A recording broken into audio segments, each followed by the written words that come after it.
everyone, I'm Joy Chu, a former scientist turned content creator, and the goal of my YouTube channel is to help people discover the joy of cooking with science. For today's video, I thought it would be fun to do something a little different from all of the savory dishes I've been making of late. If you've ever had sweet, creamy tea with chewy, bouncy tapioca pearls, hopefully you're excited for a deep dive into Taiwanese boba or bubble milk tea, that irresistible treat that many of us have come to love and maybe even embrace as essential as our phones. So I get that it's a lot easier to go out and buy bubble tea, but it's definitely worth making it entirely from scratch every once in a while.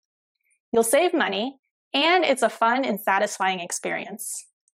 But pro tip, if you're up to the task for making the pearls at home, definitely recruit your partner, your friends, or a small tapioca pearl making army to help shape them. I mean, that's what friends and partners are for, right?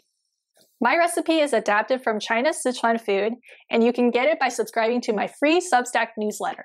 Now let's get started. To make the pearls, we need just 3 ingredients. The first ingredient is tapioca starch or flour, which gives the pearls that characteristic chewy, bouncy texture.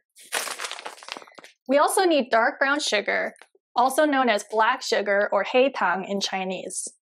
Light brown sugar works well here, but I recommend Asian black sugar for its dark color and incredibly molassesy flavor. For the last ingredient, we're cooking tapioca and sugar and water. Here's where all the fun science happens. An easy way to understand it is to remember Goldilocks and oobleck, which comes from the Dr. Seuss book, Bartholomew and the Oobleck.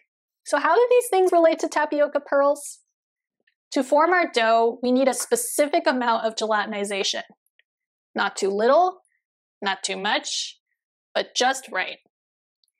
If we don't get the right amount of gelatinization, our tapioca mixture will become a blobby suspension called oobleck, a type of non-Newtonian fluid, or it'll turn into overly gelatinized starch molecules. So to get gelatinization just right, we need to do a number of things, like control the amount of heat that the starch is exposed to, and mix the starch with a sugar-water solution well. As a side note, I talked about starch gelatinization in my cold sesame noodles video. So to learn the basic science, check out the link up top. To start, I'm dissolving 45 grams of dark brown sugar in 60 grams of water. And I'm doing this on medium-low in a stainless steel saucepan. Once the sugar is completely dissolved, I'll bring the water to a boil, then turn it down to low immediately. Boiling is important to kickstart gelatinization, but lowering the temperature will help prevent the starch from over-gelatinizing and disintegrating. Now it's time to add the tapioca starch in 2 parts. After pouring in 2/3 of the starch, I'll mix it thoroughly but gently until the mixture looks extra goopy like this. I'm now taking the pot off the heat and stirring in the rest of the starch.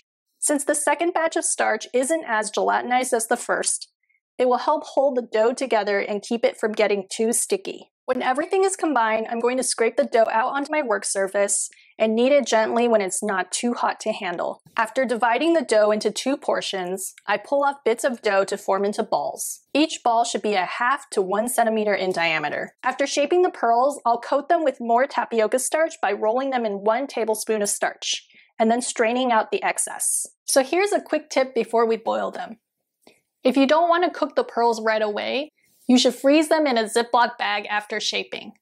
Starch has some particular structural properties that make the cooked pearls harden in the fridge, so the best time to store extras is before cooking. For today's video, I'm cooking half of the pearls in 1.5 quarts of water. I'll stir to keep them from sticking together and cook them for about 20 minutes. I love watching the pearls float to the top, and if you're curious, here's an explanation for why that happens. The trapped moisture in the gelatinized starch gets converted to steam, and since steam is less dense than liquid water, it will cause the pearls to float. After they're done cooking, I'm transferring them directly to 25 grams of dark brown sugar that I toasted on low. The gelatinized starch from the pearls will help make the syrup sticky and give the pearls more flavor. Now for some homemade bubble tea. Most of the time, I actually use milk tea powder, which is honestly pretty good. But for the video, I'll show you a simple homemade recipe with actual milk and tea. You can use any type of tea. Black, Earl Grey, jasmine, matcha, hojicha, you name it. Today I'm going to show some love to the motherland by using Princess Honey Black Tea, or 公主蜜香茶, which comes from my mom's hometown in Taiwan. For one large 24-ounce serving, I'll simmer 3 cups of whole milk with the tea on medium-low heat. I'll stir the milk occasionally to prevent a skin from forming on top. For those who are curious, this skin is basically dehydrated proteins clumped together. When the milk starts to bubble on the sides, I'll take this off heat, strain the tea leaves, and let the liquid cool. To serve, I'll add the cooked pearls to my mason jar and swirl around the brown sugar syrup for that cool drip look. Then I'll pour the cool milk, and voila, here's our very own homemade bubble tea. I think what's amazing about making bubble tea entirely from scratch is that you learn a lot of good science and you get something delicious out of the process. A win-win situation that calls for savoring this freshly made tea. Bon appetit!